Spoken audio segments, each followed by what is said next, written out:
সাগরের পানির গভীরতা হলো 12,000 ফুট। আবার এই সাগরে দৈনন্দিন জোয়ার আর ভাটা হয় না। জোয়ারে পানি একদিকে যায়, ভাটায় পানি আর একদিকে টেনে আসে। বিজ্ঞানীরা বলল এখানে বালি মাটি পাথর ফেলে দ্বীপ বানাতে গেলে জোয়ার ভাটার মুখে পড়বে আমাদের বালি মাটি আর পাথর, আর জোয়ারের টানে ভাটার টানে কোন দিকে নিয়ে হাজিরি করবে তারও ঠিক ঠিকানা নাই। এত পানি, এই পানির উপরে বালি মাটি পাথর ফেলে দ্বীপ বানানো কোনোদিন সম্ভবপর হবে না। বিজ্ঞানীরা নিরাশ হয়ে ফিরে চলে এসেছে, দ্বীপ বানানোর আর চিন্তা নেয় নাই। এরা বলল দেখি আরো একটা বড় সাগর আছে, নাম তার প্রশান্ত মহাসাগর। ওই প্রশান্ত মহাসাগরে যেয়ে দেখি পানির লেভেল যদি কম হয় সেখানে বালি মাটি ফেলে পাথর ফেলে দ্বীপ টিপ বানিয়ে মানুষের বসবাসের সুযোগ করে জমি বিক্রি টিক্রি করা যায় কিনা। সেখানে গেল, স্যাটেলাইট মারলো। বিজ্ঞানীদের ধারণা বড় সাগরে যখন বোধহয় একটু পানি টানি কম রয়ে গেছে, সেখানে যে লাইট মারলো, যখন লাইট এই বিজ্ঞানীদের মুখ কালো হয়ে গেল কালবৈশাখী মেঘের মতন। এরা বলছে আটলান্টিক মহাসাগরের পানির গভীরতা তবু কম, এখানে এসে লাইট মেরে দেখছি প্রশান্ত মহাসাগরের পানির গভীরতা হলো 14,000 ফুট। কতটা? 14,000 ফুট। আল্লাহ বলছেন কিয়ামত পর্যন্ত চেষ্টা চালালেও তোরা সফল হতে পারবি না, তবে আমি তোদের এমন একজন প্রভু, ইন্নামা আমরুহু ইজা আরাদা শাইআন আইয়াকুলা লাহু কুন ফায়াকুন। একটু জোরে বলা যাবে কি আল্লাহু আকবার? আল্লাহর শক্তি বেশি না মানুষের শক্তি বেশি? আল্লাহর শক্তি বেশি। আমরা যেটা দেখতে পাই না সেটা দেখতে পাই কে? আমরা যে কথাটা শুনতে পাই না সেটা আগে শুনতে পাই কে? আমরা যে খবরটাকে জানতে পারি না সেটা জানতে পারে কে? আমরা যে কাজটা তাড়াতাড়ি করতে পারি না সেটা তাড়াতাড়ি করতে পারে কে? তিনি বলছেন আমি তোমাদের সেই প্রভু, যখন কোনো বিষয়ে কোনো হুকুম করি, এজা আরাদা শাইয়ান, কোনো কিছু তৈরি করার পরিকল্পনা ইচ্ছা প্রকাশ করি, আইয়াকুলা লাহু, আমার জবান দিয়ে শুধু একটু বলি কুন হ ফায়াকুন, সঙ্গে সঙ্গে সেটা হয়ে যায়। আমার কোনো কিছু বানাতে তৈরি করতে 1 সেকেন্ডের জায়গায় 2 সেকেন্ড সময় কোনোদিন লাগেনি এবং ভবিষ্যতেও লাগবে না। তোমরা জানো, ধারণা করিও না সলিমউদ্দিন চাচা, আব্দুল করিম দাদা আর মনোরঞ্জন কাকার মতো আল্লাহ বুড়ো হয়ে গেছে এখন আর পারবে না। এইরকম ধারণা যেন জীবনে কোনোদিন করিও না। আমি অতীতে ছিলাম যেমন, বর্তমানে আছি তেমন, ভবিষ্যতেও থাকবো তেমন, আমার কোনো পরিবর্তন নাই। আমি যখন যেটা ইচ্ছা করি মনে মনে শুধু একটু কোন বলি আর হয়ে যায়। পৃথিবীতে যত দেশ, সব দেশগুলো পানির মাঝখানে, ক্ষুদ্র ঘোলা পানির পলিকণা, ক্ষুদ্র ঘোলা পানির পলিকণা, গুঁড়ো গুঁড়ো বালির দানা। আল্লাহ পাক এক জায়গায় করে হাজার হাজার একর বিঘে জমি, এই গভীর তলদেশ থেকে আমার আল্লাহ পাক জমিয়ে জমিয়ে প্রতিদিন জোয়ার হয়েছে, ভাটাও হয়েছে। জোয়ারের টানি পানি একদিকে গেছে, ভাটা আর একদিকে চলে এসেছে।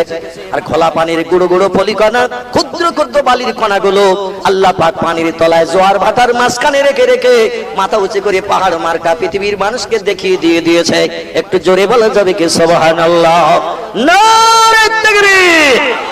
তাহলে আমার আল্লাহর শক্তি বেশি না কম? এখনো বিজ্ঞানীরা শক্তিটা আমার আল্লাহর সঙ্গে এখানে এটে উঠতে পারেনি। ওরা এখনো পর্যন্ত কোনো দ্বীপ বানানোর চিন্তা সাগরের মাঝে নেয়নি। বললো আর যা পারি করি, ওখানে যাব না, কারণ ওখানে যেয়ে সফল হতে পারবো না। বালি মাটি পাথর ফেলবো লঞ্চ স্টিমারে জলজাহাজে করে নিয়ে, আর জোয়ার ভাটায় কোথায় টেনে নিয়ে যাবে, জীবনে মানুষের কাছে দ্বীপের মুখ দেখাতে পারবো না। জামালার দরকার নাই, ওখানে যাব না। আল্লাহ বলছেন তোরা যেটা পারবি না আমি আল্লাহ সেটা পারি। ঠিক না বল আমার ভাইরা? সে আল্লাহ বলছেন চাঁদ বানিয়েছি আমি, সূর্য বানিয়েছি আমি, খালাকাস সামাওয়াত, আকাশ বানিয়েছি আমি, ওয়াল আরদ, এই পৃথিবীর জমিনগুলো তোদের বসবাসের জন্য বানিয়েছি আমি। এখন পৃথিবী ঘোরে না, চাঁদ সূর্য ঘোরে, সেটা আমার কোরআনে তত্ত্ব কোট করে দিয়েছি। কোরআনের 27 পারা, সূরাটির নাম হলো সূরাতুর রহমান। আল্লাহ সূরা রহমানে বলছেন ওয়াশ-শামসু ওয়াল কামারু বিহুসবান, চন্দ্র আর সূর্যকে আমি ঘূর্ণায়মান করেছি। পৃথিবীর চতুর্দিকে 24 ঘন্টা একবার করে রাউন্ড দিয়ে ঘুর খায়, তাই দিনের পরে রাত আর রাতের পরে দিন হয়। আর পৃথিবীকে আমি বড় বড় পাহাড় দিয়ে পেরে একসেটে রেখে দিয়েছি, দুনিয়া যাতে নড়াচড়া না করে, ঘোরা তো দূরে থাক। এখন বিজ্ঞানীরা বলছে পৃথিবী লাট্টুর মতো ঘুরছে, চন্দ্র সূর্য স্থির। তাহলে এখন আপনি কোনটা বিশ্বাস করবেন?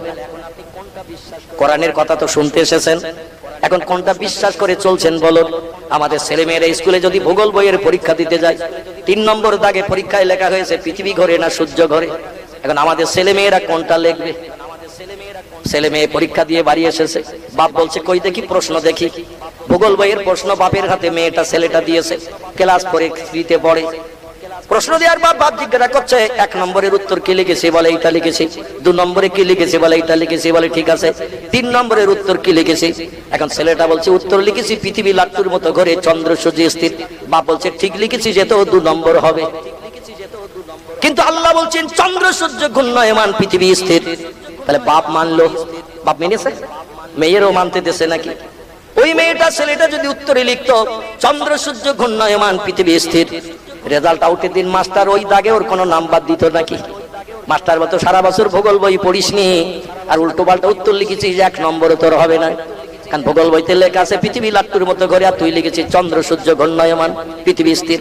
এজন্য 2 নম্বরের জায়গায় তোর নাম্বার হবে 0। ঠিক না ভুল? কিন্তু আসলে লিখেছে সত্য উত্তর।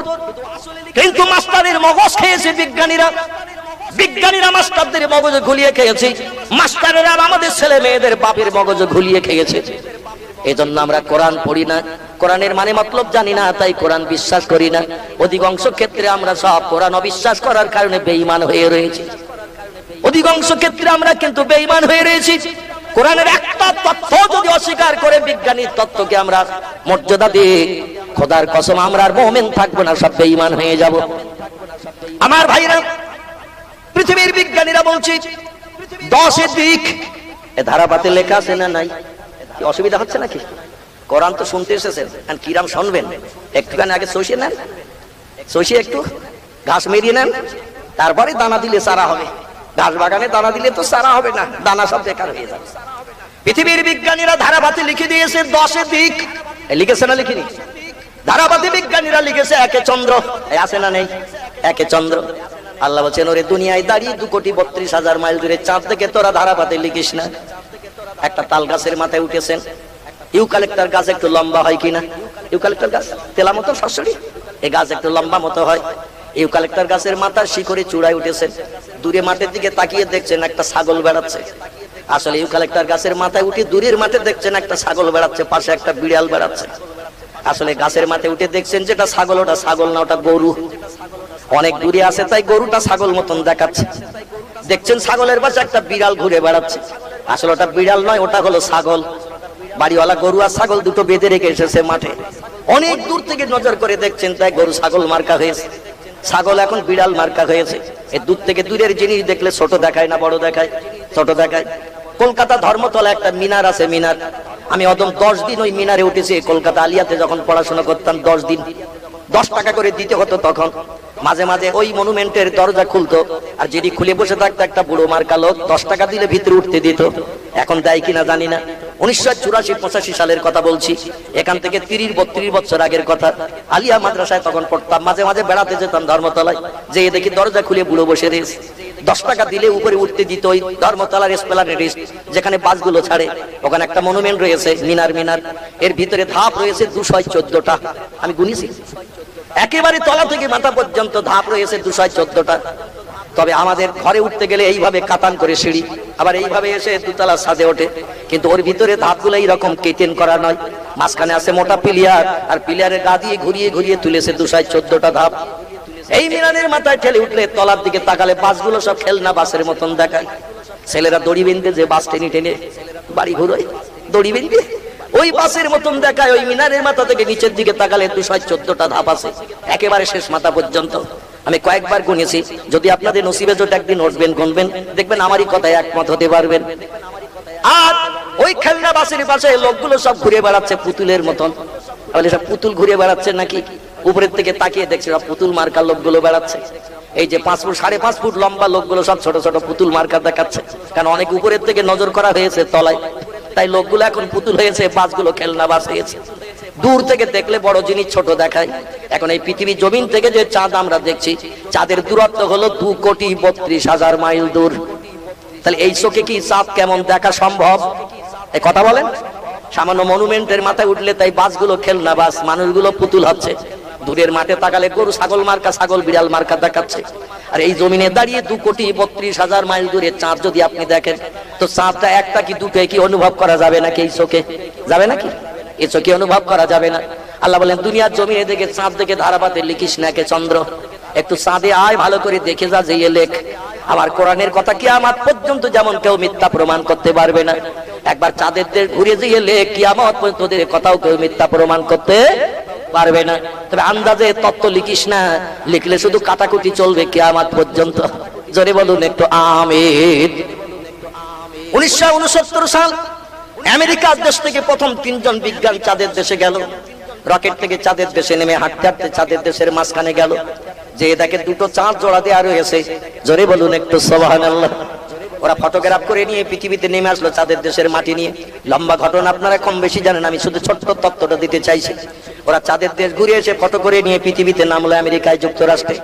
নেমে আমেরিকার উচ্চ শিক্ষিতদের বললো চাঁদ কটা? বলে প্রতিদিন যা দেখি তাই বলবো একটা।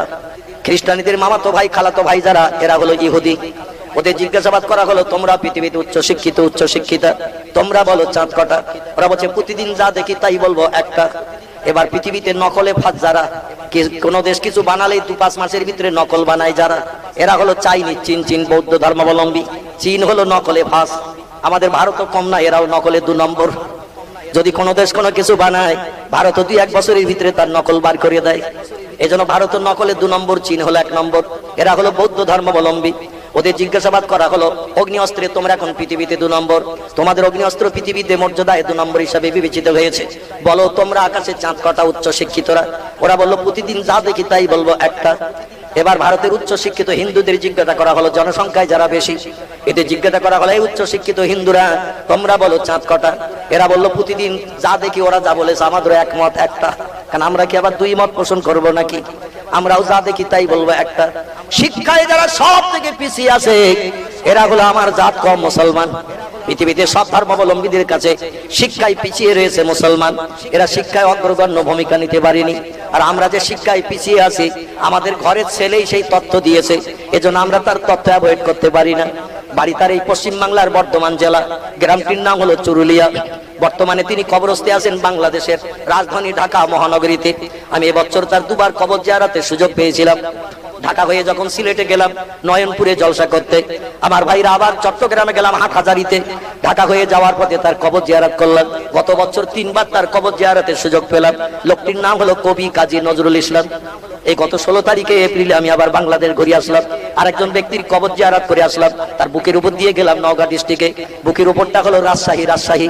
কি নাম বললাম? রাজশাহী। আমাদের মুসলমানের একটি ছেলে সেখানে কবরস্থ হয়ে রয়েছে, বাড়ি আমাদের ঘরের পাশে। আমরা অনেকে তারই চিনি, অনেকে চিনি না। যিনি ওয়ার্ল্ড রেকর্ড বুকে, গিনেস বুকে ডিগ্রিতে 1 নম্বরে মর্যাদা নিয়ে গিনেস বুকে রেকর্ড বুকে নাম লিখে রেখেছেন, তার বাড়ি জাপানে, জার্মানি, ইংল্যান্ড, হল্যান্ড, পোল্যান্ডে নয়, তার বাড়ি আমাদের ঘরের পাশে। এই ভারতবর্ষের অঙ্গরাজ্য পশ্চিম বাংলা, এই পশ্চিম বাংলার একটি জেলার নাম তার উত্তর 24 পরগনা। উত্তর 24 পরগনা জেলায় একটা থানা আছে, থানাটির নাম হলো হাড়োয়া থানা। কি নাম? হাড়োয়া থানা। চেনেন তো নাকি? গোরাচাঁদ পীরের কবর আছে না হাড়োয়া থানায়, নদীর ধারে। এই হাড়োয়া থানার গায়ে তার জন্মভিট। এই উত্তর 24 পরগনার হাড়োয়া থানার গায়ে হলো তার জন্মভিটা। বর্তমানে তিনি কবরস্থে আছেন বাংলাদেশের রাজশাহীতে। জায়গাটির নাম হলো বাগমারা বাজার। আমি গত 16 তারিখে গেলাম, 17 তারিখে ফেরার পথে নওগাঁয় প্রোগ্রাম সেরে তার কবর জিয়ারতে বাড়ি ফিরলাম। লোকটির নাম হলো ডক্টর শহীদুল্লাহ সাহেব, যিনি 22টা ভাষায় এমএ ফার্স্ট ক্লাস ডিগ্রি অর্জন করে ওয়ার্ল্ড রেকর্ড বুকে মুসলমানদের মুখ উঁচু করে রেখেছে। জোরে বলুন একটু সুবহানাল্লাহ। হিন্দু পারিনি, জৈন পারিনি, শিখ পারিনি, বৌদ্ধ পারিনি, ইহুদি পারিনি, খ্রিস্টান পারিনি, কোল, ভিল, নাগা, খাসা, মুন্ডা, আর্য, অনার্য, আদিবাসী, সাঁওতালিরা কেউ তার ধারে পাশে ঘিসতে পারেনি। ওয়ার্ল্ড রেকর্ড বুকে উচ্চ শিক্ষিত হিসাবে এখনো পর্যন্ত 1 নম্বরে নাম লিখে রেখেছেন, কেউ তার সামঞ্জস্য হতে পারেনি, রেকর্ড ভাঙতে পারেনি। এনার নাম ডক্টর শহীদুল্লাহ সাহেব। আমরা মুসলমান শিক্ষায় পিছিয়ে আছি বলে উনি আমাদের মুখ উঁচু করে বিধর্মীদের কাছে মাথা তোলার জন্য তিনি এই রেকর্ডটা আমাদের জন্য দিয়ে গেছে। জোরে বলুন একটু সুবহানাল্লাহ। আমার ভাইরা, তিনি ওই বাংলাদেশের রাজশাহীতে ভারত পাকিস্তান ডিভাইডেড হওয়ার পরে ওই দেশে যে তিনি বসবাস করে ওখানে কবরস্থ হয়ে রয়েছেন।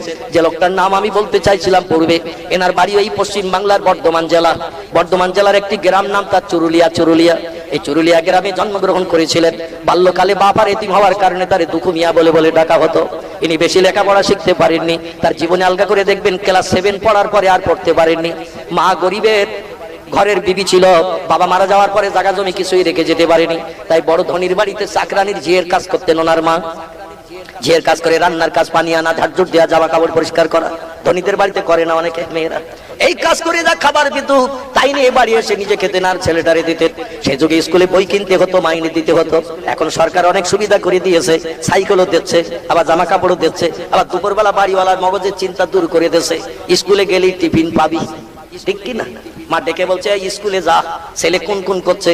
মা বলছে যাবি না? বলে আজকে রাত যাবো না। বলে আজকে কি বার রে হারা? বলে আজকের বৃহস্পতিবার। বলে বই নিয়ে যাস না যাস, অন্তত কেটলিটা নিয়ে যা, আজকে ডিম আর সয়াবিন দেবে।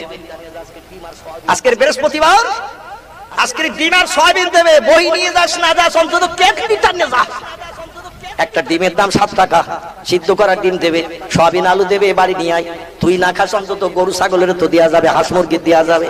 এখন দুপুরের চিন্তা স্কুলে ছেলে মেয়েদের সব সরকার নেছে কিনা, কত সুবিধা করে দিয়ে দিয়েছে। তখন মাইনে দিতে হতো, খেতে দিতে হতো, জামা কাপড় কিনতে হতো। এই জন্য কষ্ট করে দুঃখ মিয়ার পড়াশোনা হয়নি, ক্লাস 7 পাস করে ক্লাস 8-এ উঠে আর বইপত্র মা জোগাড় করতে পারেনি, তার লেখাপড়া নসিবে জোটেনি। কিন্তু এই ছেলেদের জ্ঞানের কথা মাধ্যমিকের ছেলে মেয়েদের লাগে না, লাগে না? উচ্চ মাধ্যমিকের ছেলে মেয়েদের পড়তে হয় কিনা? বিএ ডিগ্রি কোর্সের ছেলে মেয়েদের তার জ্ঞানের কথা নিতে হয়।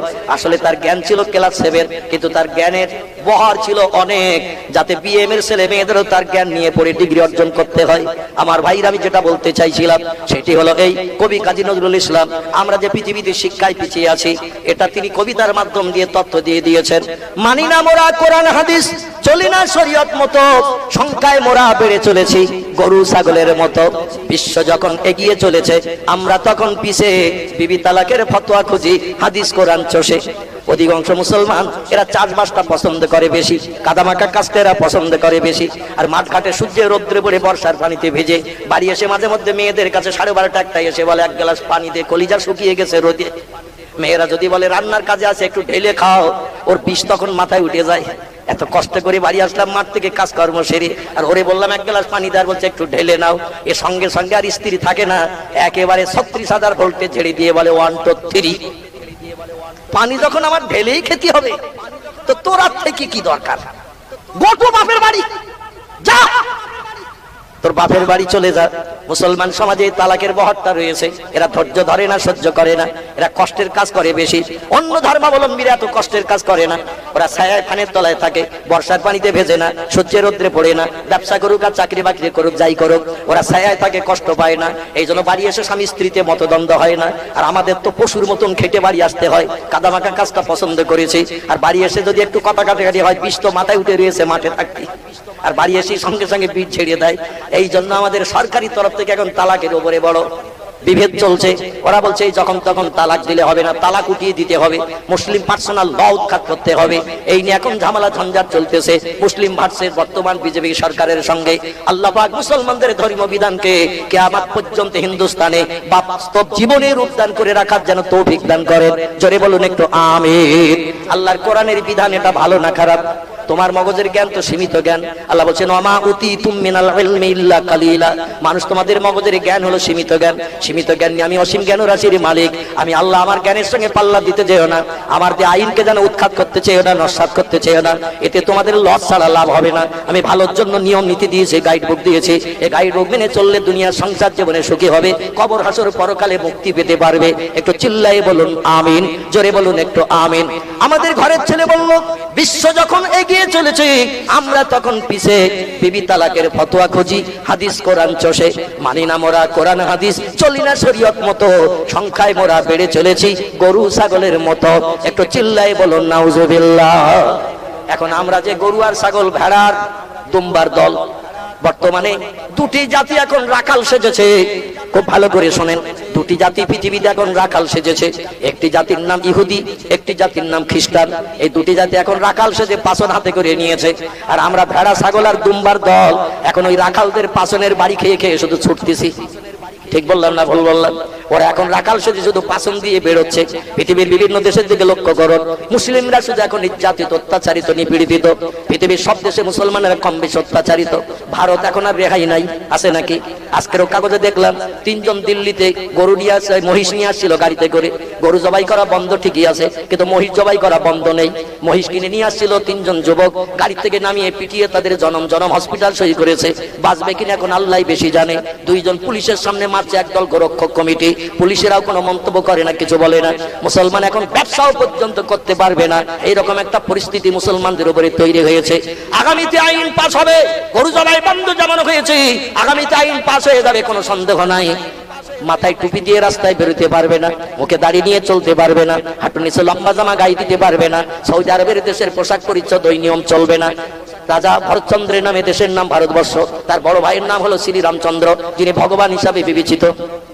এই জন্য রাস্তাঘাটে পথে চলতে গেলে, আমাদের দেশে থাকতে গেলে ভগবান রামচন্দ্রের নামে জয়ধ্বনি দিতে হবে, জয় শ্রীরামচন্দ্র, জয় শ্রীরামচন্দ্র বলে জয়ের ধ্বনি না দিলে দেশে থাকতে দেওয়া হবে না। অনেক জায়গায় মুসলমানদের উপরে অত্যাচার করছে একদল হিংসুক ব্যক্তিরা, সবাই নয়, সবাই নয়, একদল হিংসুক ব্যক্তিরা। বন্ধুগণ, গেরুয়া বসনধারী যারা, তারা আজকে হিন্দুস্তানকে হিন্দু রাষ্ট্র হিসেবে পরিকল্পিতভাবে তৈরি করার পরিকল্পনা নিয়ে মুসলমানদের বলছে, তোমাদের রাস্তাঘাটে পথে আমাদের ভগবান, ভগবান মানে স্রষ্টা, ভগবান বাংলায় বলি, বন্ধুগণ একে স্রষ্টা বলা হয়, ওই স্রষ্টা রামচন্দ্রের নামে জয়ধ্বনি দিতে হবে। আচ্ছা, আমরা মুসলমানেরা জয়ধ্বনি রামচন্দ্রের নামে দেব না আল্লাহর নামে দেব? কাল নামে দেব? আমরা যদি বলি জয় ভগবান শ্রী রামচন্দ্র, তাহলে আমাদের ঈমান থাকবে তো নাকি? এই রামচন্দ্রের বাপ আছে না নাই?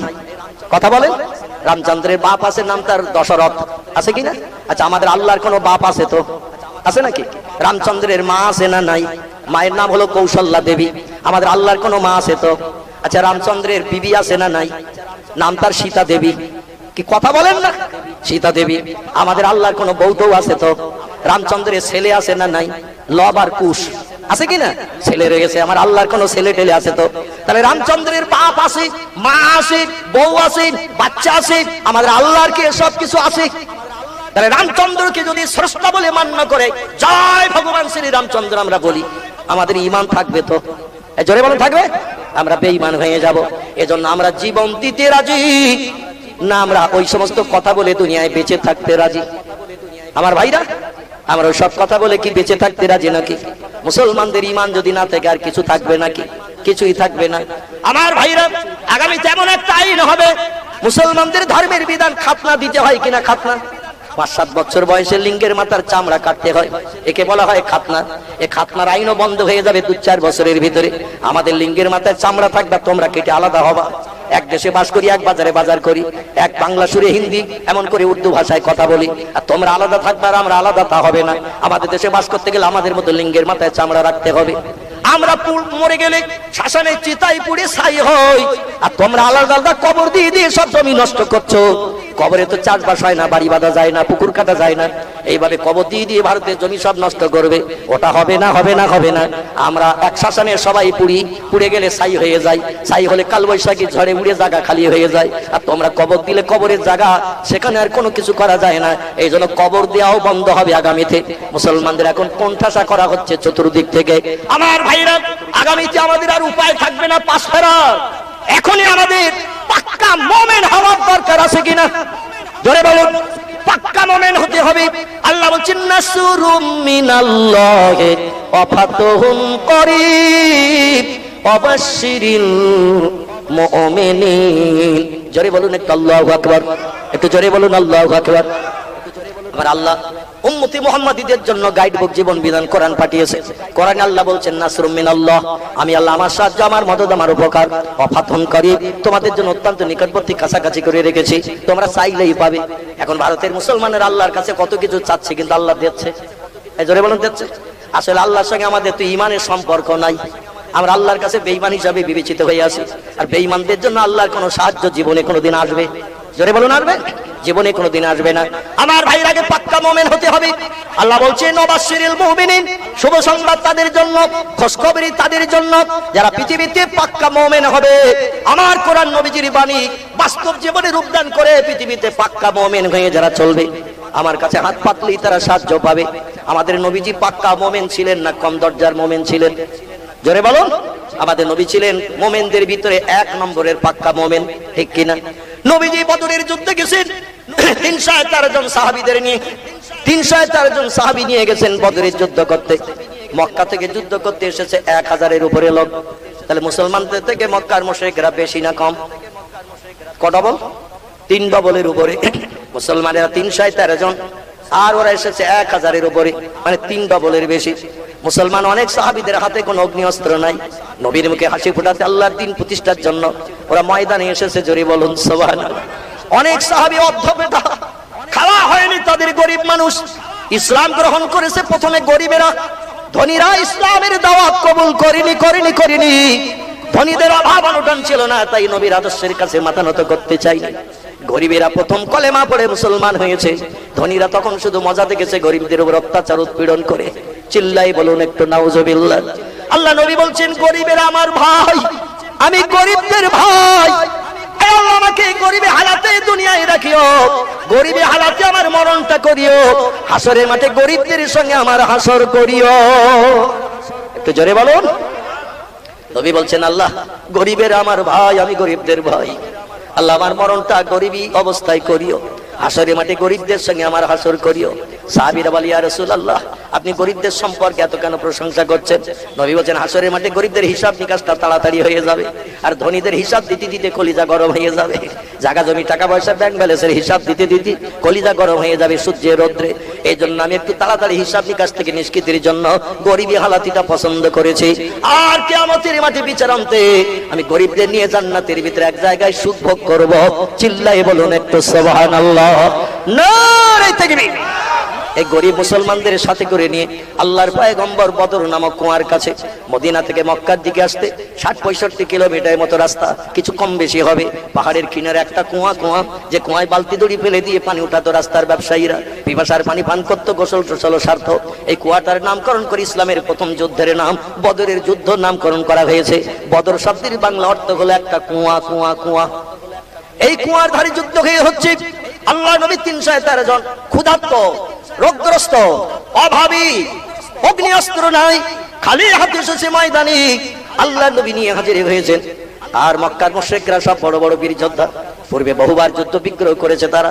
কারো নাম আবু জেহেল, কারো নাম আবু লাহাব, কারো নাম উমাইয়া বিন খালদ, কারো নাম সুফিয়ান ইবনে খালিদ হারবি, কারো নাম উতবা, কারো নাম উতাইবিয়া, কারো নাম শুআইবিয়া, কারো নাম ইকরামা, কারো নাম আবু সুফিয়ান, কারো নাম হযরতে আব্বাস। এরা কেউ তখন কলেমা পড়ে মুসলমান হয়নি। সব নবীজির জানি দুশমন, ইসলামের শত্রু। নবীর চাচা আব্বাস পর্যন্ত তখনও কলেমা পড়েনি। এরা সব ইসলামের বৈরী দুশমন। বড় বড় নেতৃত্ব নিয়ে যুদ্ধ করতে এসেছে, বড় বড় বীর যোদ্ধা তারা। পূর্বে বহুবার যুদ্ধ বিগ্রহ করেছে। আর নবী যাদের নিয়ে ময়দানে নেমেছে, এরা যুদ্ধ কি জিনিস বোঝে না, শুধু ইসলামের মর্যাদা দিতে, নবীর মুখে হাসি ফুটাতে ময়দানে তারা এসেছে। আল্লাহ নবী বলল, চলো ওই তো পাহাড়ি এলাকার ধারে কুয়ার পাশে ওরা তাবু গেড়ে রয়েছে, ওখানে মোকাবেলা করতে হবে। ওদের ধর্ম শ্রেষ্ঠ না আমাদের ধর্ম শ্রেষ্ঠ? ময়দানে মোকাবেলার মাধ্যম দিয়ে তার প্রসার হবে, তার প্রমাণ হবে। আমার ভাইরা, সাহাবীরা বলে, ইয়া রাসূলুল্লাহ, আমরা যাচ্ছি ময়দানে মোকাবেলা করতে, আমাদের সঙ্গে হয়ে আপনাকে দলে থাকতে হবে না। নবী বলছেন, কারণ? বলে, আপনি হলেন বৃদ্ধ মানুষ, বুড়ো মানুষ, আপনার বর্তমান বয়স কত? নবী বলছেন, কম বেশি 54 বছরের উপরে আমার বয়স চলছে। কত? 54 বছরের উপরে আমার বয়স চলছে। কারণ হিজরত হয়েছে 53 সালে। নবীজির 53 বছর বয়সে হিজরত হয়ে মক্কা থেকে মদিনায় গেলেন। আর 1 বছর পরে ওরা যুদ্ধ ঘোষণা করলো। তাহলে হিসাবে মোটামুটি 54 বছর হয় নবীজির বয়স। বলেন, আপনি বৃদ্ধ, এখন বৃদ্ধার কোটে আপনি উপনীত হয়েছেন। এজন্য আপনি ময়দানে যুদ্ধ করতে গেলে আপনার গাইড করতে আমাদের আরো 3-4 জন বাড়তি লোক লাগবে। কারণ আপনি বুড়ো মানুষ, ময়দানে বিপদে পড়লে আপনাকে কে রক্ষা করবে, কে আপনার সাহায্য করবে? এজন্য আপনি আর ময়দানে সামনে যাবেন না, আপনি পিছনের দিকে দূরে দাঁড়িয়ে থাকুন, ওখান থেকে তথ্য দেবেন, আর আমরা শুনে সেই মতো যুদ্ধ করব আপনার নেতৃত্ব মেনে। জোরে বলুন একটু সুবহানাল্লাহ। আল্লাহ নবীকে দূরে দাঁড় করে রেখে মদিনার মুসলমানেরা নবীজির মুখে হাসি ফোটানোর জন্য সামনের দিকে এগিয়ে চলে গেছে। একজন ব্যক্তিকে আবার নবীজির গাইডমান করে রাখার জন্য সাহাবায়ে কেরাম মদিনার মুসলমানেরা একজন ব্যক্তিকে সাব্যস্ত করলেন। লোকটির নাম আবু বকর সিদ্দিক রাদিয়াল্লাহু। জোরে বলা যাবে কি একটু সুবহানাল্লাহ? ডেকে বললেন, ভাই মক্কাবাসী, আপনি নবীজির কলেমার দাওয়াতের প্রথম সঙ্গী, হিজরতের সঙ্গী, নবীজির বাল্যকালের বন্ধু ছিলেন, যৌবনের বন্ধু ছিলেন, কলেমার দাওয়াতের প্রথম বন্ধু, নবীজির বিপদের পাশে দাঁড়িয়ে সাহারা সাহায্য করেছেন। মক্কায় কম বেশি 13 বছর। আবার এই মক্কা থেকে মদিনা দূরের রাস্তা, 600 কিলোমিটার রাস্তা, পথ দেখিয়ে দেখে রাতের বেলা আপনি সঙ্গে করে নিয়ে এই মদিনায় নিয়ে এসেছেন। আপনারও বয়স তো নবীজির মতো, ওই রকম একই রকম। নবীজি যেমন বৃদ্ধ বুড়ো, আপনিও তেমন বৃদ্ধ বুড়ো হয়ে রয়েছেন। এজন্য আপনাকেও ময়দানে যেতে হবে না, ময়দানে দায়িত্ব আমরা পালন করব। আপনি নবীজির একটু গাইডম্যান হয়ে নবীর পাশে থাকেন। শত্রুরা কোন দিক থেকে গোপনে এসে যদি নবীজির উপর আঘাত করে, তাহলে সর্বনাশ হয়ে যাবে। আপনি নবীজির গাইডের দায়িত্বে থাকেন। আবু বকরের বয়স তখন 52। কত? নবীজির থেকে 2 বছর বয়স কম ছিল আবু বকর সিদ্দিকের। নবী 40 বছর বয়সে যখন কলেমার দাওয়াত দিল মক্কায়, আবু বকরের বয়স ছিল তখন 38। কত? 38 বছর বয়সে নবীজির হাতে হাত দিয়ে প্রথম কলেমা পড়েছিল আবু বকর। নবীর বয়স ছিল তখন 40। নবীর থেকে 2 বছর বয়স আবু বকরের কম ছিল। আবু বকর আল্লাহর কাছে নামাজ পড়তে কাঁদতো আর বলতো, আল্লাহ আমি নবীজির থেকে বয়স বেশিও চাই না, নবীর থেকে বয়স কমও চাই না, আমি তেমন কিছু নিয়ে হাসরের মাঠে যেতে পারবো বলে আমার বিশ্বাস নাই। তবে আপনার নবীকে যে হায়াত দিয়ে পৃথিবী থেকে ইন্তেকাল করিয়ে তার বিবি আমার কন্যার ঘরে কবরস্থ করে রেখেছেন, আমাকে সেই হায়াতটুকু দেবেন, বেশি কম চাই না। হাসরের মাঠে অন্তত নবীর একটা সুন্নত নিয়ে যেন হাজির হতে পারি। জোরে বলুন একটু সুবহানাল্লাহ। আল্লাহ আমি 64ও চাই না, 62ও চাই না, আমার বয়সটাও 63 দেবেন, কারণ আপনার নবীকে 63 বছর বয়সে ইন্তেকাল করিয়ে আমার কন্যা ঈশার ঘরে আপনি কবরস্থ করে রেখেছেন। তাই নবীর জীবনের শেষ সুন্নতটা ওই 63 বছর হায়াত নিয়ে আমি যেন দুনিয়া থেকে বিদায় হতে পারি। আচ্ছা, আমাদের যাদের বয়স 67 আছে, 75 রয়েছে, এর যদি বলা হয় তুমি নবীর থেকে আরো তো 7 বছর 12 বছর বেশি পেয়ে গেছো, চলো তোমারই চাচা 5 তলায় দিয়ে আসি, রাজি হবে তো কেউ? বলবে তুই যা, আমি বেশি আছি, বেশি বয়স নিয়ে তো তোর বাপের কি, আমার উপরে তোদের অত হিংসা কেন? হেরা তোদের খাই না পড়ি, এই বলবে না? বলবে না? দুনিয়ার কোনো মানুষ চায় না। আল্লাহ নবী বলছেন আমার উম্মতিরা 2টি জিনিসের আশা থেকে কোনোদিন বঞ্চিত হতে চায় না। আল্লাহ আমার উম্মতের যত দেয় আমার উম্মত তত চায়, কোনোদিন বলেনি আর নেব না। একটি হলো আয়ুষ্কাল হায়াত, আল্লাহ যত দেয় বান্দা তত চায়, কোনোদিন বলেনি হায়াত আয়ুষ্কাল আর নেব না। 137 বছরের কোন বুড়ো যদি আপনাদের দেউল এলাকায় বেঁচে থাকে, ওরে যদি বলা হয় ডবলের উপরে বয়স পেয়েছো চাচা, চলো তোমার কবরে দিয়ে আসি, রাজি হবে কি চাচা কবরে যেতে? ডবলের উপরে বয়স পেয়ে গেছে, তাও বলবে এখন আমি 27 বছর বেঁচে থাকার আশা করি। আমার ভাইরা, হায়াত বয়স আল্লাহ যত দেয় বান্দা তত চায়, কোনোদিন বলেনি আর নেব না। নবী বলছেন আরেকটা জিনিসের আশা থেকে, আল্লাহ বলে আমার শক্তি কেমন আগে একটু শুনে যাচাই করে নাও, অন্তরে দৃঢ় প্রতিজ্ঞাবদ্ধ হয়ে যাও, আমার শক্তির সঙ্গে কোন শক্তি পাল্লা দিয়ে জয়ী হতে পারবে কিনা।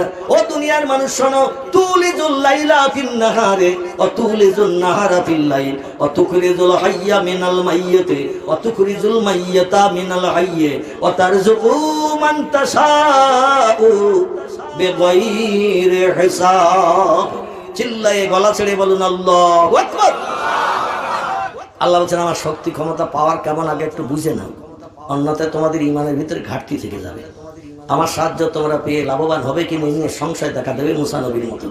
মুসা নবীর মনের ভিতরে যেমন কুটকুট খুটকুট করছিল বলে আমার কাছে প্রশ্ন করেছিল, আল্লাহ তুমি নাকি ঘুমাও না, মনে আছে তো নাকি?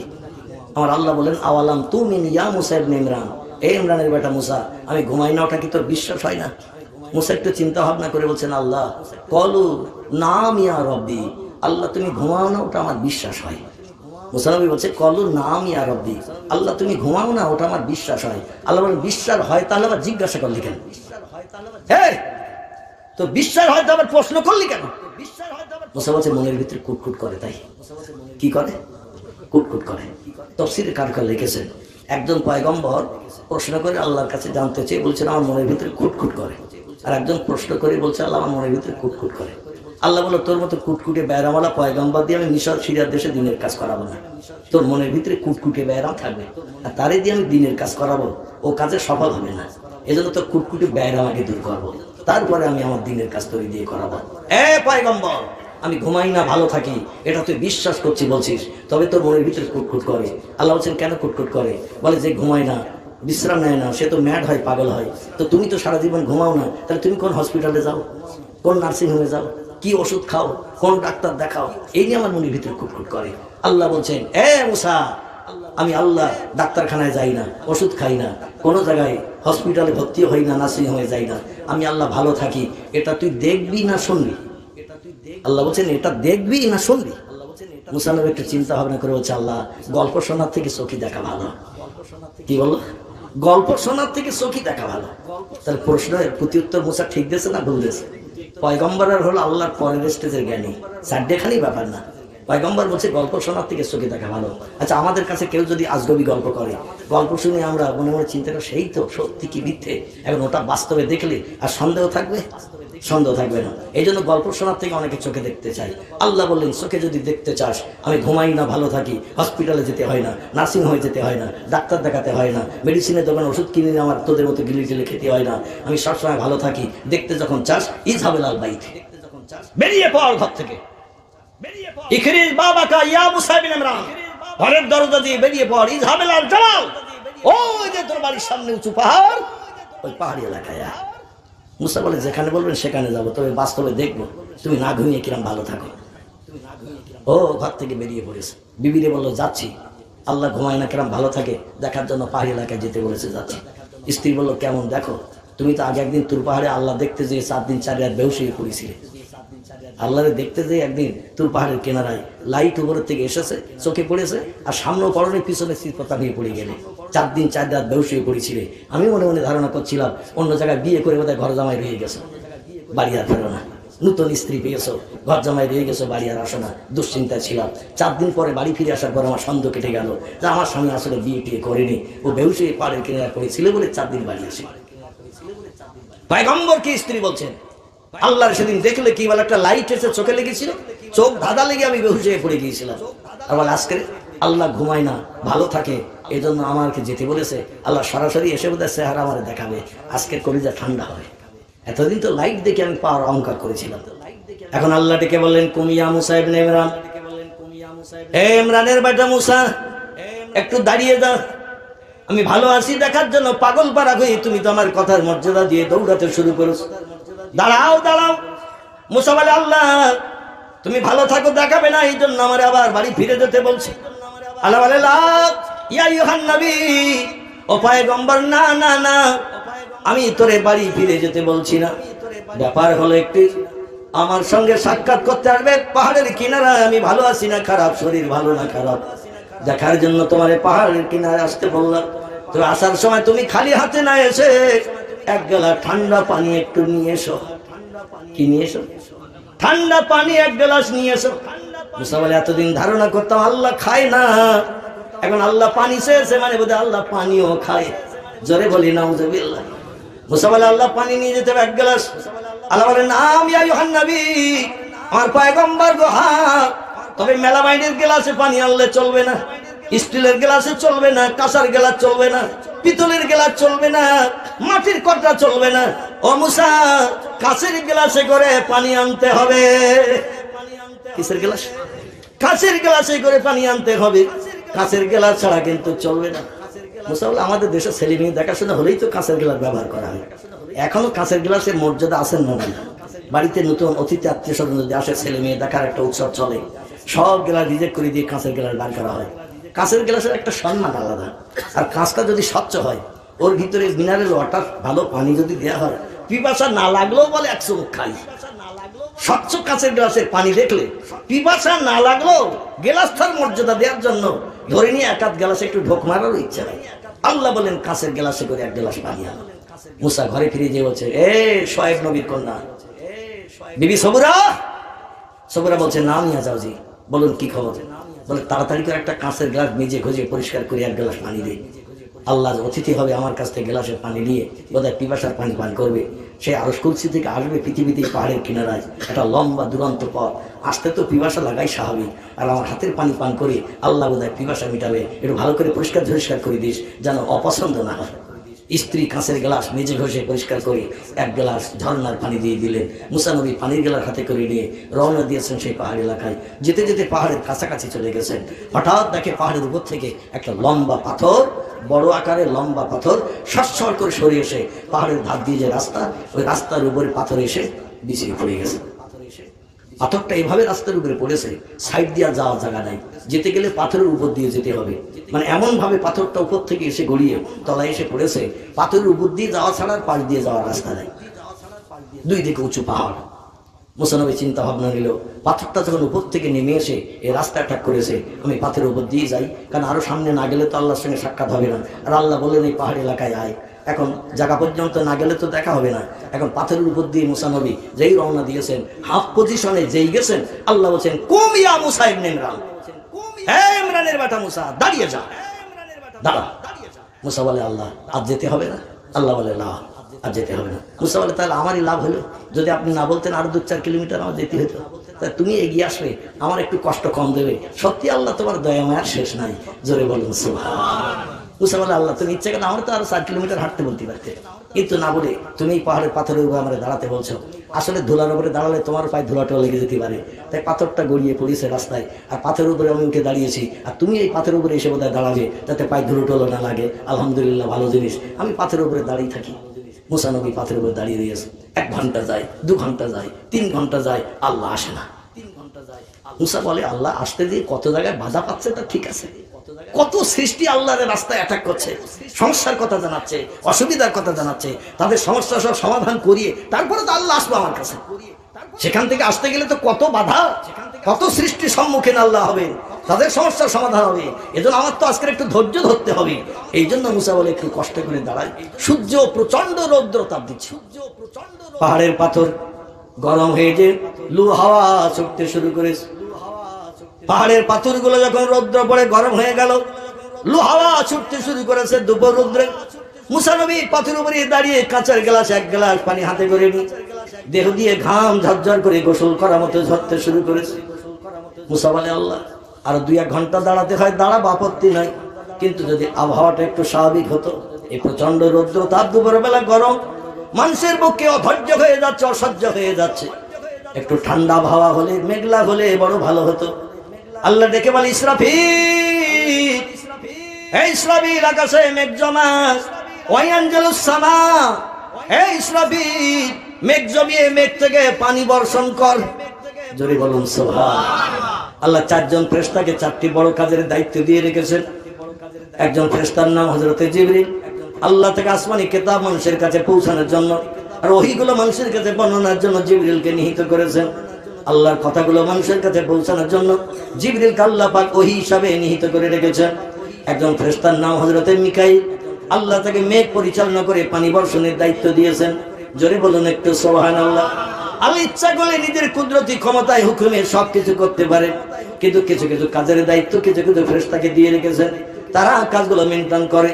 ও মালাইকাতুন গিলাদুন শিদাদুন লা ইয়াসুনাল্লাহা মা আমারাহুম ওয়া ইয়াফআলুনা মা ইউমারুন। জোরে বলুন একটু আল্লাহু আকবার। আল্লাহ বলেন আমি ফেরেশতা বানিয়েছি 2টি ধাঁচে। কটি কটি? আল্লাহ বলেন আমি ফেরেশতা বানিয়েছি 2টি ধাঁচে। এক ধাঁচের ফেরেশতা হলো নরম সরম, এক ধাঁচের ফেরেশতা বানিয়েছে একটু গরম সরম, গরম কড়া করে বানিয়েছে এক ধাঁচের ফেরেশতা। ওদের দয়া মায়া নাই, ওরা আমার হুকুম তামিল করে কড়া কড়া কাজগুলো করবে। এক ধরনের ফেরেশতা বানিয়েছে নরম সরম করে, ওরা একটু দয়া মায়া দেখাবে। ইসরাফিলকে আমার আল্লাহ পাক হযরতে জিবরাইলকে, মিকাইলকে একটু নরম ধাঁচের বানিয়েছেন, আজরাইলকে আল্লাহ একটু কড়া করে বানিয়েছেন, মুনকির নকিরকে একটু কড়া করে বানিয়েছেন, মালিককে একটু কড়া করে বানিয়েছেন। আসামি দগ্ধ হবে কিন্তু জাহান্নাম থেকে বার কাউকে হতে দেবে না। জোরে বলুন একটু সুবহানাল্লাহ। মালাইকাতুন গিলাজুন শিদাদ, আল্লাহ বলেন কড়া ধাঁচের ফেরেশতা যাদের বানিয়েছে ওরা আমার কড়া কড়া হুকুমগুলো পালন করবে। যে বান্দার মিজানের গাড়ি পাল্লায় নেকি বদি ওজনের পর পাপের পাল্লা ভারী হয়ে যাবে, কড়া ধাঁচের ফেরেশতারা বলবো, তাদের বলবো ওদের গলায় লোহার শিকলের দড়ি পরিয়ে দিয়ে গরু ছাগলের মতো হড়হড় করে টানতে টানতে জাহান্নামে নিক্ষেপ করে দিয়ে ফাসাউফা ইয়ালামুন ইজিল আগলালু ফি আনাকিহিম ওয়াসসালাসিল ইয়াসহাবুনা ফিল হামিমে সুম্মা ফিন নার ইয়াসজারুন। জোরে বলুন একটু আল্লাহু আকবার। আল্লাহ বলেন মিজানের দাড়ি পাল্লায় নাকি বদি ওজন হলে, পাপের পাল্লা যদি কারো ভারী হয়ে যায়, আমার ওই কড়া ধাঁচের ফেরেশতারা গলায় লোহার শিকলের দড়ি পরিয়ে গরু ছাগলের মতো হড়হড় করে টানতে টানতে নিয়ে জাহান্নামে নিক্ষেপ করে দেবে। সেখানে শুধু বান্দারা দগ্ধ হতে থাকবে। জাহান্নামী যারা হবে কোটি কোটি বছর পড়লো মরণ কোনোদিন হবে না। জাহান্নামে মরণ নাই, সব সৃষ্টির মরণ হবে একবার। সেই মরণ হলো এই পৃথিবীর মরণ। সব সৃষ্টির মরণ হবে একবার, সেই মরণ হলো এই পৃথিবীর মরণ। পৃথিবীর মরণের পর আল্লাহ বলছেন সুম্মা ইউহয়িকুম, তোমাদের আবার জিন্দা করা হবে। জোরে বলুন একটু আমিন। বিশ্বাস হয় না? হয় না? আমার ভাইয়ের একজন পয়গম্বর কিন্তু বিশ্বাস করতে পারেননি। এই পয়গম্বর সাধারণ পয়গম্বর নন, ইনি হলেন জালালি কদরের একজন পয়গম্বর। নাম তার ইব্রাহিম খলিলুল্লাহ। কি নাম? কি নাম? ইব্রাহিম খলিলুল্লাহ।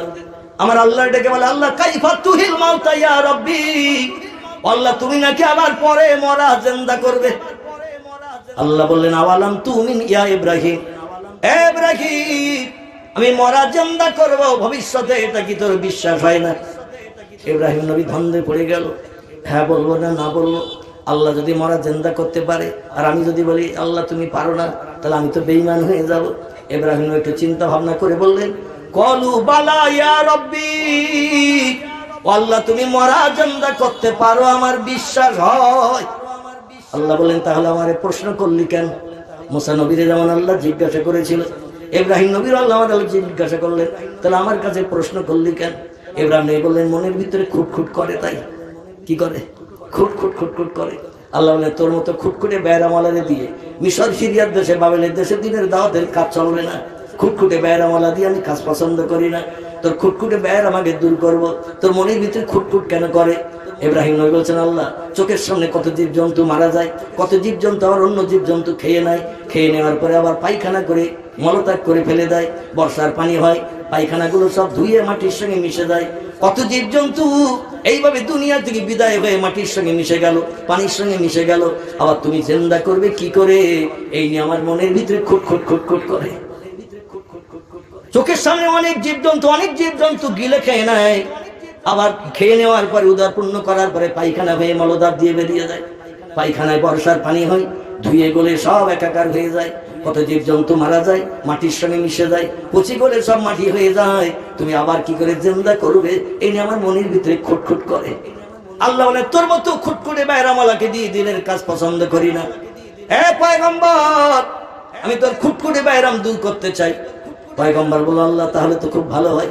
আল্লাহ বলেন, এখন গল্প শুনবি না চোখে দেখবি?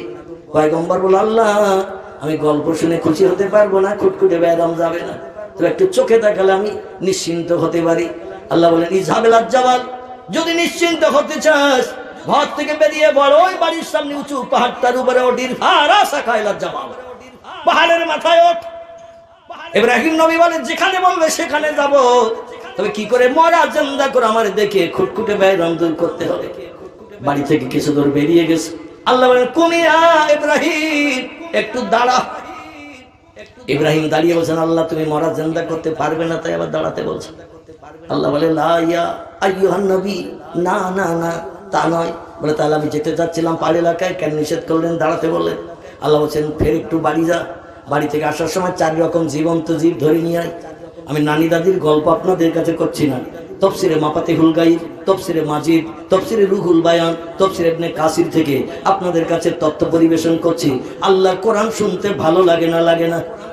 আমার ভাইরা, পয়গম্বরকে আল্লাহ বলেন, বাড়ি থেকে 4টে জীবন্ত জীব ধরে নিয়ে আয়, যা তোর হাতের পাশে নাগালে পাবি। 4 রকম জীবন্ত জীব আনতে যে যেন দেরি করবি না। ইব্রাহিম নবী ঘরে দিয়ে চালের থেকে একটা চড়ুই পাখি ধরে নিয়েছে। অনেকে চালে চড়ুই পাখি বাসা করে না, একটা চড়ুই পাখি চালের থেকে বার করে ধরে নিয়েছে। বাড়ির কোঠার থেকে ডোবের থেকে একটা মোরগ নিয়েছে, মোরগ। আমার ভাইরা, অনেকের বাড়ি দেখবেন ময়ূর পোষা হয়, ময়ূর। আবার অনেকের বাড়ি দেখবেন কবুতর পোষা হয়। তফসির কারকেরা কেউ বলেছেন ময়ূর, অধিকাংশ তফসির কারক বলছেন কবুতর।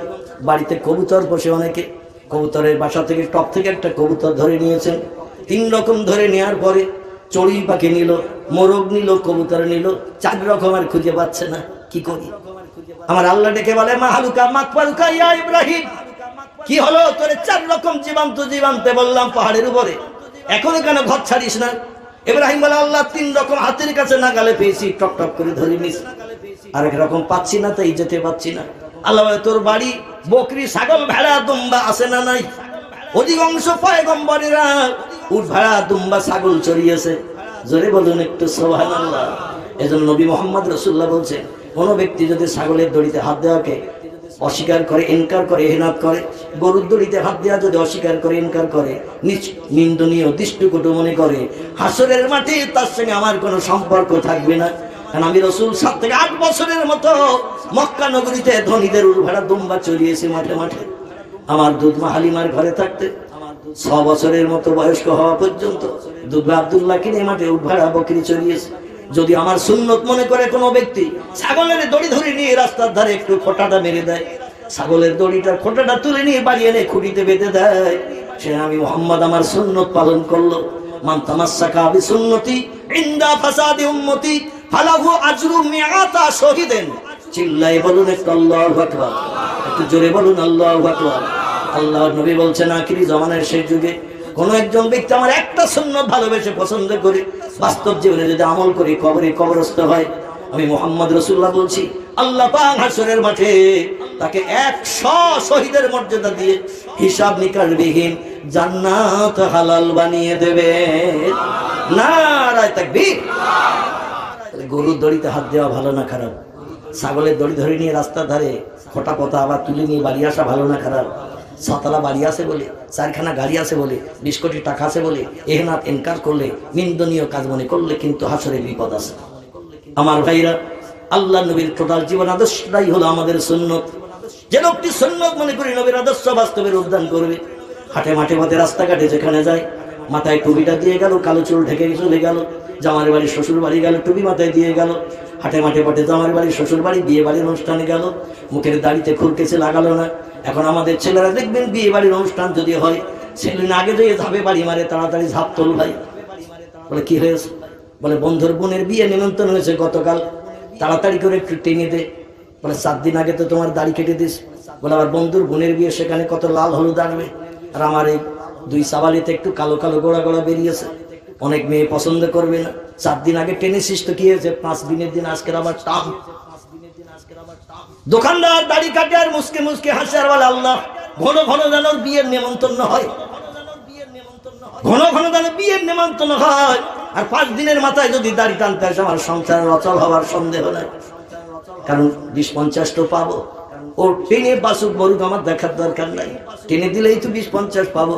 রাসূল বলছেন মান কাতাল্লাহিয়া ফাকাতালানি, যে লোকটি আমার সুন্নতকে ইহনাত করলো, ইনকার করলো, পৃথিবী থেকে বিদায় করে দিয়ে দিল। দাড়ি কর্তন করে বানানো হনুমান মার্কা চেহারা বানিয়ে নিল। হনুমানের মুখটা যেমন আমার উম্মত মুখটা বানালো তেমন, বানরের মুখটা দেখতে যেমন আমার উম্মত মুখটা বানালো তেমন, আমি মুহাম্মদ আমার সুন্নতকে জলাঞ্জলি দিল। ফাকাতালানি, সেদিন আমি মুহাম্মদ আমারে মার্ডার করে দিয়ে দিল। যে লোকটা আমারে মার্ডার করে দিল, ফালাইসা মিন্নি মিন ইয়াউমিল কিয়ামাত, হাসরের মাঠে তার সঙ্গে আমার কোনো সম্পর্ক থাকবে না, সে আমার কেউ না, আমি তার কেউ না। চিল্লাই বলে একটু নাউজুবিল্লাহ, একটু জোরে বলে নাউজুবিল্লাহ। আপনাদের কাছে জিজ্ঞাসাবাদ করি, হাসরের মাঠ যেদিন সংগঠিত হবে, আল্লাহ কোরআনে বলছেন ইয়াউমা ইয়াফিরুল মারউ মিন আখিহি ওয়া উম্মিহি ওয়া আবিহি ওয়া সাহিবাতিহি ওয়া বানিহি আল আখির।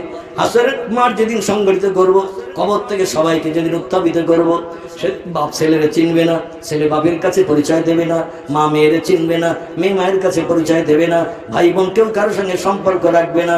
যেদিন কেউ কারো দিকে ফিরেও তাকাবে না, সেদিন পয়গম্বর মুহাম্মদ রাসূলুল্লাহ বলছেন আল্লাহ হাসরের মাঠে বিচার শুরু করার আগে সর্বপ্রথম আমাকে জান্নাত হালাল বানাবেন, সর্বপ্রথম আমাকে জান্নাত হালাল বানাবেন। উদখুল বাবাকা ইয়া আইয়ুহান নবী, আপনি জান্নাতের দরজা দিয়ে যে দরজা পছন্দ হয় ভিতরে ঢুকে যান। আপনি জান্নাতে না ঢুকলে আমি আল্লাহ বিচার শুরু করতে পারছি না। নবী বলেন আমার জন্য প্রথম জান্নাত হালাল হবে, কিন্তু লা ইয়াদখুলুল জান্নাত, আমি মুহাম্মদ তত সময় পর্যন্ত জান্নাতে ঢুকবো না, হুর গেলে মানদিনী আনন্দ উপভোগ জান্নাতি করব না, সুভোগ করব না। হাত্তা ইয়াতাকে ওয়া ইখরিজু মিনান নারে মান ক্বালা লা ইলাহা ইল্লাল্লাহ ওয়া ফি কলবিহি উজনুন জাররাতিন মিন খায়র, রাওয়াহু মুসলিম। ইমাম মুসলিম বিন হাজ্জাজ রাহমাতুল্লাহি আলাইহি ওনার লিখিত হাদিসের কিতাবে হাদিসটি নকল করেছেন।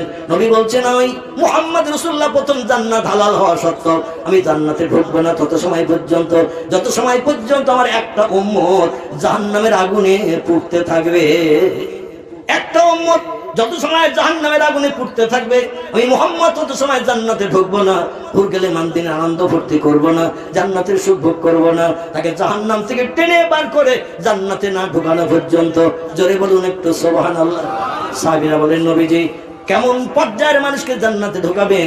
রাসূল বলতেন যে লোকটি সারা জীবনের ভিতরে একটা বার মাত্র জবানে ঠোঁট নেড়ে আল্লাহর নামের সঙ্গে আমি মুহাম্মদ আমার নামটা একটা বার মাত্র পাঠ করেছে, যেটাকে আরবি ভাষায় বলা হয় কলেমা। কি বলা হয়? কলেমা। কলেমা আরশ কুরসিতে 2টি লোকের নাম লিপিবদ্ধ করা হয়েছে একটি বাক্য বানিয়ে। বাক্যটি হলো লা ইলাহা ইল্লাল্লাহু মুহাম্মাদুর রাসূলুল্লাহ। এই বাক্যটির ভিতরে 2জন ব্যক্তির পরিচয় ঢোকানো আছে। একজন হলেন তিনি সব সৃষ্টিকে বানিয়েছেন যিনি, কে তিনি?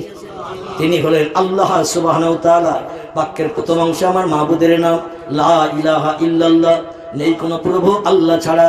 আর বাক্যের দ্বিতীয় অংশে লেখা আছে সমস্ত সৃষ্টির ভিতরে সেরার মর্যাদা দিয়ে আল্লাহ যারে বানিয়েছেন, ওয়া ইন্নাকা লাআলা খুলুকিন আযীম।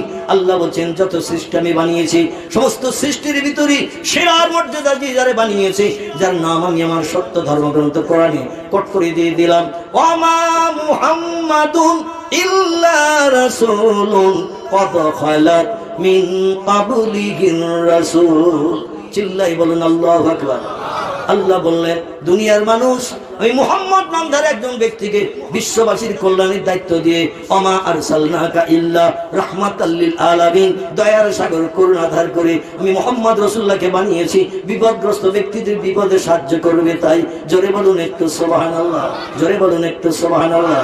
এজন্য আমাদের ভারতের হিন্দু ভাইদের ঘরে এই উচ্চ শিক্ষিত হায়ার এডুকেটেড ব্যক্তিত্ব, লোকটির নাম হলো পণ্ডিত হরপ্রসাদ শাস্ত্রী। আমি মাঝে মাঝে তার তথ্যটা মুসলমান ভাইদের মগজ সাফ করার জন্য তুলে ধরি, মাঝে মাঝে বলে থাকি। লোকটির নাম পণ্ডিত হরপ্রসাদ শাস্ত্রী। তিনি আমাদের পয়গম্বর মুহাম্মদ রাসূলুল্লাহ সম্পর্কে একটি তথ্য পরিবেশন করেছেন ইতিহাসে, কিয়ামত পর্যন্ত মুছবে না, মুছবে না। পণ্ডিত হরপ্রসাদ শাস্ত্রী বলছেন বিধাতার তরফ থেকে মানুষের কল্যাণের জন্য যদি কোনো মহামানব এই পৃথিবীতে আবির্ভূত হয়ে থাকে, সে মহামানবের নাম হযরত মুহাম্মদুর রাসূলুল্লাহ সাল্লাল্লাহু আলাইহি সাল্লাম। যদি কেউ বলে মুহাম্মদ রাসূলুল্লাহ বিধাতা প্রেরিত রাসূল নয়, আল্লাহর পাঠানো মহামানব নয়, আমি হরপ্রসাদ শাস্ত্রী বলছি স্রষ্টার তরফ থেকে মানুষের কল্যাণের জন্য কোন মহামানব এই পৃথিবীতে কোনোদিন আবির্ভূত হয় নাই। মহামানব হয়ে মানুষের কল্যাণের জন্য এই বিশ্ব মাঝারে যদি কেউ আগমন করে থাকেন, তিনি রামকৃষ্ণ পরমহংস দেব নন, তিনি বুদ্ধ দেব নন, তিনি চৈতন্য দেব নন, তিনি গুরু নানক নন, তিনি মহাবীর নন, তিনি আচার্য কেশবচন্দ্র নন, তিনি মোজেস নন, তিনি যিশু নন, তিনি সক্রেটিস নন, তিনি বালক ব্রহ্মচারী নন, তিনি বাবা রামদেব নন। তিনি হলেন মক্কার জ্যোতি, মদিনার বাতি, আব্দুল্লাহর বেটা, মামিনার নয়নের মণি, যার মধুর নাম আল্লাহ নিজেই পছন্দ করে রেখেছেন। পৃথিবীর কোন মানুষকে নাম রাখার দায়িত্ব দেননি। তার প্রশংসিত আরবি নাম বেদের পৃষ্ঠা লিপিবদ্ধ হয়েছে। ব্যাসদেব 3500 বছর আগে হিন্দু ভাইদের পবিত্র ধর্মগ্রন্থ, যার নাম হলো বেদ। বেদ আমার ভাইরা, বেদ হলো তাদের কাছে দুধে দেওয়া পবিত্র ধর্মগ্রন্থ। আমাদের পবিত্র দুধে দেওয়া ধর্মগ্রন্থের নাম আল কোরআন। আল কোরআন আল্লাহ কোরআনও যে নাম কোট করলেন, বেদও তার নাম কোট করা হয়েছে 3500 বছর আগে। জোরে বলুন একটু মারহাবা। ব্যাসদেব জঙ্গলি সিদ্ধি সাধনা করে স্রষ্টার তরফ থেকে যে ইলহাম পেল, খবর পেল, এই খবর তিনি বেদের পৃষ্ঠা লিপিবদ্ধ করলেন। আমার ভাইরা সামবেদের 8 নম্বর শ্লোকে তত্ত্ব পরিবেশন করলেন 3500 বছর আগে। মমাদ্য বত্তিতা দেবা দকারন্তে প্রকৃতিতা বৃষণাং ভক্ষায়িত সদা বেদ শাস্ত্রে চয় স্মিতা। চিল্লাই বলুন একটু মারহাবা। সংস্কৃত ভাষায় ব্যাসদেব লিপিবদ্ধ করেছেন মমাদ্য বত্তিতা দেবা, যে দেবতার নামের প্রথম অক্ষর হবে ম, দকারন্তে প্রকৃতিতা, যার নামের শেষ অক্ষর হবে দ, বৃষণাং ভক্ষায়িত সদা, তার প্রিয় পছন্দনীয় খাবার হবে গো মাংস, গরুর গোশত। বৃষ শব্দের বাংলা অর্থ হলো ষাঁড় বা গরু। গরুর গোশত খেতে তিনি পছন্দ করবেন বেশি। বেদ শাস্ত্রে চয়েস নিতা, বেদ ধর্মগ্রন্থ অনুযায়ী তিনি হবেন শেষ যুগের মহামানব। জোরে বলা যাবেন একটু মারহাবা। দুধে ধরা ধর্মগ্রন্থ বেদের পৃষ্ঠায় ব্যাসদেব লিপিবদ্ধ করেছেন 3500 বছর আগে। নবীর আগমন হয়েছে 1500 বছর আগে, আর বেদ লেখা হয়েছে 3500 বছর আগে। নবী পাক সাল্লাল্লাহু আলাইহি ওয়াসাল্লাম আগমনের 2000 বছর আগে ব্যাসদেব লিপিবদ্ধ করেছে বেদের পৃষ্ঠায়। তথ্য এখন মিলালে দেখা যায় রামকৃষ্ণ পরমহংস দেবের নামের সঙ্গে মিল নাই, বুদ্ধদেবের নামের সঙ্গে মিল নাই, গুরু নানকের নামের সঙ্গে মিল নাই, মহাবীরের নামের সঙ্গে মিল নাই, আচার্য কেশবচন্দ্রের নামের সঙ্গে মিল নাই, যিশুর নামের সঙ্গে মিল নাই, মোজেসের নামের সঙ্গে মিল নাই, বাবা এমন করে ব্রহ্মচারী নামের সঙ্গে বালক ব্রহ্মচারীর নামের সঙ্গে মিল নাই। যার নামের সঙ্গে মিল তিনি হলেন আমাদের পয়গম্বর মুহাম্মদুর রাসূলুল্লাহ। জোরে বলুন একটু সুবহানাল্লাহ। তার নামের প্রথম অক্ষর ম আর শেষ অক্ষর দ। আমাদের নবীর নাম মোহায়াকার, ময়ময়াকার দ। আমার ভাইরা, গত 2000 সালে আমেরিকা দেশের একটি উন্নত শহর, শহরটির নাম হলো লস অ্যাঞ্জেলেস। কি নাম বলো? Los Angeles. আমেরিকায় 2টি উন্নত শহর আছে, একটার নাম হলো নিউ ইয়র্ক, একটার নাম হলো লস অ্যাঞ্জেলেস। সিমসাম পরিষ্কার পরিচ্ছন্ন শহর। এই লস অ্যাঞ্জেলেসে 13টা দেশের বিজ্ঞানী এসে হাজিরি দিল। Japan, German, England, Holland, Poland, Italy, Brazil, Switzerland থেকে শুরু করে বিভিন্ন দেশের বিজ্ঞানীরা আসলো। উদ্দেশ্য, এখান থেকে 1500 বছর আগে সৌদি আরবে উট পাওয়া যেত, ভেড়া পাওয়া যেত, দুম্বা পাওয়া যেত, ছাগল পাওয়া যেত, খরগোশ পাওয়া যেত, মহিষ পাওয়া যেত, কিন্তু মুহাম্মদ গরুর গোশত কেন পছন্দ করে খেত? আমরা তিনি রিসার্চ করি না, গবেষণা করি না। বিজ্ঞানীরা বিশ্ব নবীর জীবন ইতিহাস নিয়ে রাতের পরে রাত, দিনের পরে দিন শুধু গবেষণা করছে। জোরে বলুন সুবহানাল্লাহ। বিশ্ব নবী তিরমিজি আবু দাউদ শরীফের হাদিসে জানিয়েছেন, কুকুর যদি কোনো পাত্রে মুখ দেয়, কুকুর যদি কোনো পাত্রে মুখ দেয়, ওই পাত্রটা সংশোধনের জন্য, বিষক্রিয়া থেকে নিষ্কৃতির জন্য 7 বার করে ধৌত করো। কবার? 1500 বছর আগে যখন বিজ্ঞানের প্রাদুর্ভাব ছিল না, নবী বললেন বালি মাটি দিয়ে মেজে 7 বার ধোও, ধুয়ে ওই পাত্র ব্যবহার করে, কোনো জীবাণুর আশঙ্কা থাকবে না। পৃথিবীর বিজ্ঞানীরা বলল যন্ত্র মেশিন বানিয়েছি, আর মোহাম্মদ কেন কুকুরের এঁটোওয়ালা প্লেটটা 7 বার বালি মাটি মাটি দিয়ে কেন ধুতে বললো? সার্ব দিয়ে একটু পরীক্ষা কর। 2 বার 3 বার 4 বার তারা ধৌত করে পরীক্ষা করে দেখলো ও পাত্রে এখনো জীবাণু রয়েছে, কিন্তু 7 বার ধৌত করার পরে দেখলো জীবাণু মুক্ত হয়ে গেছে। জোরে বলুন সুবহানাল্লাহ। বিজ্ঞানীরা বলল মুহাম্মদ রাসূলুল্লাহ ছিল বিজ্ঞানীদের বাবা। জোরে বলা যাবে না সুবহানাল্লাহ। বর্তমানে আমরা মেশিন বানিয়ে পরীক্ষা করে যেটা বুঝলাম, বিনা মেশিনে মোহাম্মদ সেটা বাস্তবে রূপদান করে তথ্য দিয়েছে। আমার ভাইরা, 13টা দেশের বিজ্ঞানীরা ওরা বলল সৌদি আরবে উট পাওয়া যেত, ভেড়া পাওয়া যেত, দুম্বা পাওয়া যেত, মহিষ পাওয়া যেত, খরগোশ পাওয়া যেত, ছাগল পাওয়া যেত। মোহাম্মদ কেন গরুর গোশত পছন্দ করেছে বেশি, আবার কোরবানি দিয়েছে গরু কোরবানি দিয়েছেন তিনি নিজ হাতে। ব্যাপারটাকে বিজ্ঞানীরা মেশিন বানালো, কোন গোশতে ভিটামিন প্রোটিন কেমন, মেশিন বানিয়ে বিভিন্ন গোশত, শুকর থেকে শুরু করে মানুষ যা কিছু খায়, পশুর মাংস খায়, এগুলো নিয়ে মেশিনে ফেলে পরীক্ষা করতে করতে গরুর গোশত দিয়ে দেখলো সব গোশতের দিকে ভিটামিন ডবলের উপরে বেশি। জোরে বলা যাবে না সুবহানাল্লাহ। তবে ডাক্তারেরা বলেছে গরুর গোশতে ভিটামিন প্রোটিন সব গোশতের থেকে বেশি, এতে কোনো সন্দেহ নাই, মেশিন তার বাস্তব প্রমাণ দিয়েছে। তবে বয়স্ক হয়ে গেছো চাচা দাদা যারা 80 কোটার উপরে বয়স যাদের হয়ে গেছে, তোমরা একটু গরুর গোশত থেকে দূরে সরে থাকবে, কারণ রক্তের তেজ কমে গেছে। আর ওই ঠান্ডা গোশত, গরুর গোশত হলো ঠান্ডা ঠান্ডা ঠান্ডা, এই ঠান্ডা গোশত খেলে তোমাদের বয়স বেশি হওয়ার কারণে, রক্তের তেজ কমার কারণে একটু সর্দি বেশি ধরার সম্ভাবনা আছে, সর্দি ধরার সম্ভাবনা আছে, হাঁফ কাশি হওয়ার সম্ভাবনা আছে। তো রক্তের তেজ যখন থাকবে এনি টাইম চালিয়ে দাও, পান্তা ভাত অসুবিধা নাই। আমার ভাইরা, আল্লাহর পয়গম্বর মুহাম্মদ রাসূলুল্লাহ সাল্লাল্লাহু আলাইহি সাল্লাম তিনি ছিলেন বিশ্ববাসীর কাছে সেরা বিজ্ঞান। জোরে বলুন একটু সুবহানাল্লাহ। সেরা বিজ্ঞান তিনি ছিলেন। এই সেরা বিজ্ঞানী মক্কাবাসীদের কাছে বলল, মক্কাবাসীরা 13 বছর ধরে পরীক্ষা করছে আমারে, আর আমি তোমাদের পরীক্ষায় সফলতা অর্জন করেছে কিনা। ওরা বলে নাম ইয়া ইবনে মুহাম্মদ। ও ভাই গো মুহাম্মদ, যখন প্রশ্ন করি মুখটা একটু উপরের দিকে উঁচু করো, আর কে তোমার এসে প্রশ্নের উত্তর বলে দেয় তো আমরা বুঝতে পারি না। তত্ত্ব তুমি যা দাও আমরা তৌরিতে পড়ে তা পাই, জবুরে পড়ে পাই, ইনজিলে পড়ে পাই, কিন্তু তুমি তো কোন আসমানি কিতাব পড়তে জানো না, কে তোমার এই প্রশ্নের তত্ত্ব বলে দেয় বুঝি না। নবী বললেন আল্লাহু আ'লামু বিমুরাদিহি, আমার আল্লাহ সব কিছু জানেন, আমি আল্লাহর কাছে শরণাপন্ন হই, আল্লাহতে আমাকে জিবরিল আমিন মারফত তথ্য জানান। জোরে বলুন একটু সুবহানাল্লাহ। ওরা বলল মুহাম্মদ, তাহলে তোমার মগজে জ্ঞান আছে, আমরা মোটামুটি 13 বছর পরীক্ষা করে ধরে নিলাম, তোমার মগজে জ্ঞান আছে মেনে নিলাম, তাই বলে যেন ধারণা করিও না আমাদের মেমোরিতে জ্ঞান নাই।